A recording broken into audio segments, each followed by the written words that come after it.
All right, let's talk about Cebu City, Philippines, and a city I've been to twice in my life.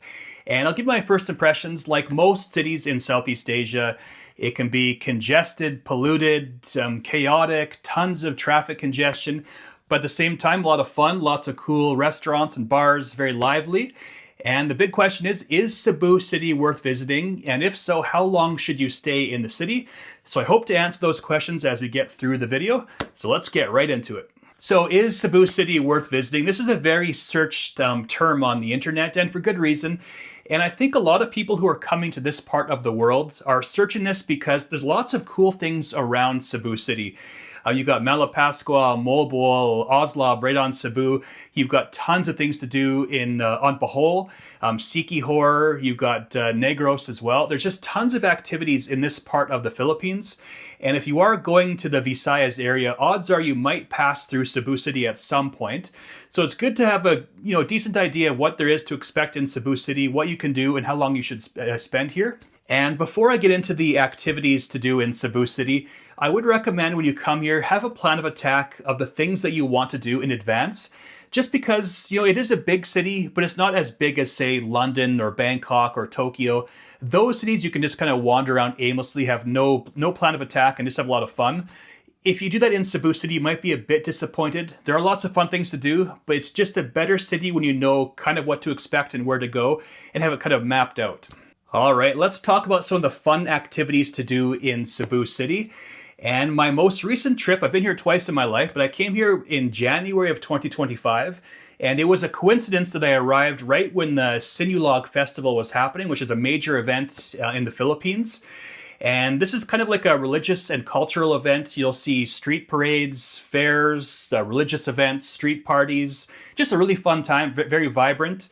And I landed right when this was happening, so I caught a lot of the fun energy of Sinulog. So if you are coming here at the right time of year, I would definitely check out some of the Sinulog celebrations. It is quite fun. And next up, let's talk about the major tourist attraction in Cebu City, and that would be the Basilica and Cathedral. And you can also throw in Magellan's Crosses in that same area. This is like a very holy part of the Philippines. It's a very religious country, very Catholic. And this cathedral, a basilica, and Magellan's Cross are all, I think they're spectacular. I'm not the most religious person out there, but I do appreciate the architecture and the history behind it. So if you are in Cebu City, I would definitely check out the Basilica and Cathedral and Magellan's Cross as well. Again, they're all kind of side by side. You can easily walk through this whole area, no problem whatsoever. And I also came here during Sinulog, which is a very religious holiday or event in Cebu City, and there were thousands of people out celebrating. It was actually quite an experience. I liked how kind of old-fashioned it was. You see everybody dressed in their Sunday finest going to church. It kind of reminded me of like a 1960s film where you have a lot like throngs of people going to the church all dressed up. You don't really see that nowadays where I'm from in Canada, so I thought it was very unique, and it was a fun experience. So I definitely check out the Cathedral, Basilica, and Magellan's Cross if you're in the area. And just down the street from Magellan's Cross is Fort San Pedro. This is one of the major tourist draws of Cebu City. It's pretty cool. This is like a colonial, historic Spanish fort, and you can kind of wander through it. It might take like an hour or so to get through it. And there are also some cool parks around here. To go through like the Basilica, Cathedral, Magellan's Cross, and the fort might take you a couple hours, and you can see most of the major tourist draws in an afternoon in this part of Cebu City. And one thing I forgot is that if you are adding this part of the Cebu City to your itinerary, you can also throw in the National Museum of the Philippines. It's right in the same area as Fort San Pedro, and I believe it was free. And it's not huge. It took like an hour to get through it, but I learned a lot, and there were some cool paintings. It was very interesting, so I'd probably throw this into your itinerary as well if you are in this part of Cebu City. And next up, let's talk about Cologne Street. If you are into walking tours, I'd probably check this out and put it on your to-do list. Cologne Street, I believe, is the oldest street in the Philippines, as far as I know. And it is quite interesting, very lively. It's like the old part of the Cebu City downtown. You'll see lots of large department stores, pastry shops, lechon shops as well. Lechon is like the kind of like the roasted pork, quite delicious. Just lots of stuff to do, lots of cool vendors on this street. And not far away is the Cebu Cultural Monument as well, which is I think was pretty interesting too. So it's just a fun place to kind of wander around aimlessly, is the whole Cologne Street area. And if you're into the nightlife scene, you might want to check out Mango Avenue. Now, I went here and I was a little bit disappointed, to be honest, but it could have been the day of the week that I was there. I went to a few bars and I was like the only person there, had a beer, and I left to go somewhere else, and it was also dead. Maybe it was like a Sunday in the evening. I forget. Like on vacation, I forget what day of the week it is. So my experience, it wasn't all that lively. It was definitely not like the Malate area of Manila or like Khao San Road in Bangkok. Nothing like that. But there were lots of nice restaurants on Mango Avenue, and not just local restaurants. I actually had an Indian meal, which was quite good. But there was good variety, and there were lots of bars. It just the time that I went there, it was just kind of quiet and dead. It could be the day of the week that I was there, though. And you might also want to check out the top floor of the Ayala Center Mall. I found there was some good restaurants and some good bars there as well, if you're looking for some nightlife. Now, on the topic of malls, if you do a quick search what to do in Cebu City, it's quite common to see go to this mall like Ayala Center or SM Seaside. It's a very popular kind of activity if you just Google Cebu City. But from my experience, these malls are just like any other mall in the Western world. I live in Calgary, Canada, and we probably have 5 or 6 malls that are just like the one in Ayala Center. So I wouldn't recommend flying across the world to go to a mall. But from a tourist perspective, it can be okay or good to be living or staying in a hotel close to the mall just because they are convenient.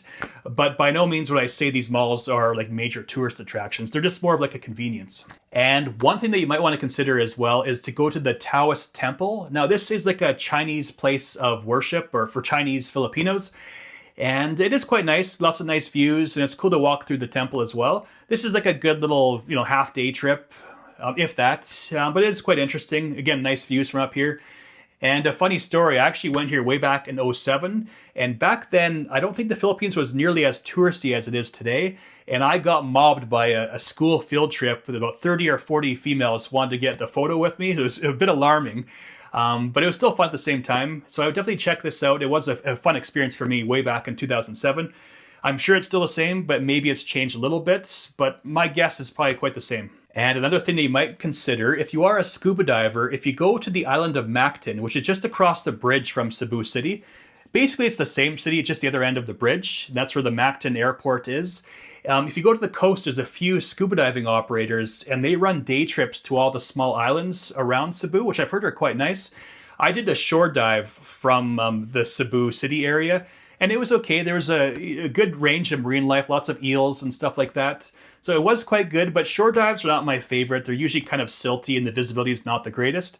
But it was still fun being right in the city. But in the future, I'd probably go on a longer day trip to some of the smaller islands around Cebu City. I think it would be pretty cool to do that. And the last 2 things that I would consider if I was going to Cebu City is the Temple of Leah and the Tops Lookout. Now, I ran out of time, so I couldn't do these 2 activities, but they do look pretty cool. The Temple of Leah is like a Roman-inspired kind of landmark. There's a library and a museum in it there as well. And the island of Cebu is actually quite mountainous. And from the Tops Lookout, you have an elevated view over the entire city. I've heard it's quite spectacular. And there's also a very interesting flower garden around here as well. So in the future, if I go back to Cebu City, I'll put these on my itinerary, and I'd probably check them out if I go back to Cebu City. And the next point, best areas to stay in Cebu City. Now, if you just Google where to stay in Cebu City, most people tell you to stay in the IT Park or the Ayala Business District. I stayed at a place called Hotel Elizabeth near the Ayala Mall, which I felt was pretty good. It wasn't too expensive. It was like $40 a night, large rooms, good air conditioning, very clean. I had no issues whatsoever. Again, it was like a 5 to 10 minute walk to the big mall. So I felt it was good, clean and safe, good location. If I were to go back to Cebu City, I think I'd probably stay on Cologne Street. It's a bit more dingy, but a bit more authentic, more lively. So I think that's a bit more of a local experience to stay in the old part of the downtown. And if you want a bit more of like a big luxury experience, you can check out the island of Mactan near the airport. Lots of large luxury resorts that are backing onto the water. So if you are a scuba diver, that's also a good place to be, to check out some of the smaller islands around Cebu City. But this is more of like a luxury, kind of like a family getaway. And I believe there's also some casinos around here as well. So depends what you want. Again, if it were me, I'd probably stay on Cologne Street. I just think it's a bit more authentic, a bit more lively. But again, that's just my opinion. And the next point, let's talk about how to get around Cebu City. Now, Any big city in Southeast Asia, lots of taxi cab drivers, but I found the best way to get around is actually with the Grab app. This works just like Uber does. You just type in the address that shows you how much it'll cost. You just click yes, and the driver picks you up and takes you to where you want to go. I found it was totally safe, very easy to use, just like Uber pretty much. So that was the easiest way for me to get around. And I found that Cebu City is actually not that big of an area in terms of land area. And it's actually fairly walkable. Like you can walk from Magellan's Cross to Cologne Street, maybe all the way to like that giant traffic circle to Mango Avenue. This can all be walkable. It's not a huge distance if you're reasonably fit. And in terms of getting around, I actually like the Cebu Airport. If you are coming to this part of the world, I would recommend using the Cebu Airport versus the Manila Airport if you can. The Cebu Airport is way more modern. There's a lot more stores, gift shops, places to eat and to rest. In the Manila Airport, it's just the total opposite. It's a bit of a gong show. So if you can use the Cebu Airport, I would highly recommend that. And one thing I will mention that I dislike about Cebu City, but this goes for most Southeast Asian cities, I just find the sidewalks are lacking, where there's like parts of it missing. It's a bit uneven in areas. There's like power lines that you have no idea if they're live or not that you're stepping over. There could be like sewer grates missing, or there's like garbage on the sidewalk. Just stuff like that can be a bit annoying, but this is a problem all over Southeast Asia. Just a minor annoyance, but still it just kind of bothers me sometimes. And the last point before I get into my verdict if Cebu City is worth visiting, and that would be the trips that you can take from Cebu City. So I'll start off here on the island of Cebu. You've got Molbol, which is a fantastic place for waterfalls, scuba diving, the sardine run, lots of fun day trips in Molbol. You can go to Malapascua in North Cebu, which is known for the thresher sharks and fantastic scuba diving. You've also got Oslob in the south, which is known for the whale sharks. You can go to Bohol, which is famous for the chocolate hills, the tarsiers, the Lobak River. You've got Alona Beach for its parties and nice hotels. You've also got epic scuba diving in Balikasag Island. You've also got the island of Negros, which is also very popular for scuba diving. I'd highly recommend Apo Island. And you've also got Siquijor. So once you've seen Cebu City, there's tons of places that you can see afterwards. So is Cebu City worth visiting? Now, I'll give you my take on this, and I'll give you two answers. So the first one, if you are a tourist and you're coming to the Philippines and you have, say, like 10 days to see all the cool things that you want to see, I would probably limit your time in Cebu City just because there are awesome things to do in the Visayas, like seeing whale sharks or the waterfalls and stuff like that. I would prioritize that over the things that you can see in Cebu City. If I had a limited amount of time, that's how I would treat Cebu City. Just kind of like a little hub that you land in, get acclimatized. Maybe if you land at, say, 2 p.m., you can see a lot of the sights in the afternoon and then leave the next day. Or vice versa, when you come to leave the Philippines, you could come like a day before you fly, then see some of the sights before you go. That's probably how I would handle Cebu City.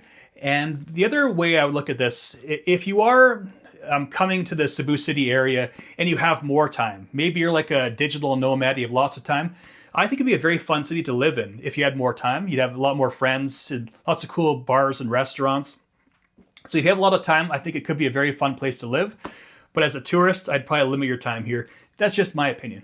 All right, we're done here. That's my take on Cebu City. I hope you enjoyed it, and stay tuned for more videos about the Philippines and all around the world. Take care.